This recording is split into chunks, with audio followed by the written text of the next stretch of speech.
America వ్యూహాలు ఎట్లాగా ఉంటాయంటే, ప్రపంచానికి కొత్త దరిద్రాల్ని తయారు చేస్తది.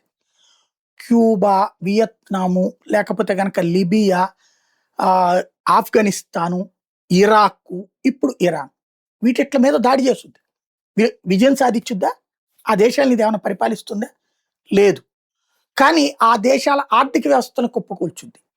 ప్లస్ ఆ దేశాల మీద ఆధిపత్యం చెలాయిస్తది. ఫైనల్‌గా ఆ దేశంలో పెట్టుబడులు లేక, ఉపాధి లేక, ఉద్యోగాలు లేక, ఆర్థిక పరిస్థితి స్తంభించిపోయి, ఉన్న కొద్దిపాటి వనరుల కోసం ఒకళ్ళకొకళ్ళు కొట్టుకుంటూ ఉంటే, ఆ గ్రూపులలో కొన్ని గ్రూపుల్ని ప్రోత్సహిస్తా బ్రతికేస్తుంటుంది అమెరికా.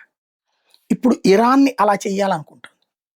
ఇప్పటికే అక్కడ ఆహ్, ఆ విధమైనటువంటి ప్రయత్నం అంటే యుద్ధం జరిగి, పెను విధ్వంసం జరిగితే, ఇక అక్కడ పరిపాలన సవ్యంగా లేకపోతే, ఆర్థిక సంక్షోభం మొత్తం ముక్కచెక్కలవ్వాలి.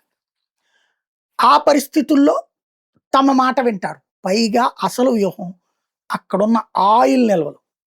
ఇప్పుడెందుకని అమెరికా మొండి పట్టుబడుతోంది? యుద్ధం విరమించనంటోంది. ఇరాన్ చర్చలకు సిద్ధమన్న అమెరికా అధ్యక్షుడు చర్చలకు ఎందుకు వద్దంటున్నాడు? వీళ్ళ మెయిన్ గేమ్ ఏంటంటే, ఇప్పుడు మదురోని మొన్న ఎత్తుకుపోయారు వెనిజులా నుంచి. వెనిజులాలో ఆయిల్ నిల్వలని అమెరికా వాడు తీసుకున్నాడు కదా! అట్లాగా ఇరాన్ ఆయిల్ నిల్వలు గనక అమెరికాకి ఆధిపత్యం ఇచ్చేస్తానంటే అప్పుడు యుద్ధం ఆపేస్తాడు. అది ఇప్పుడు నడుపుతున్న గేమ్.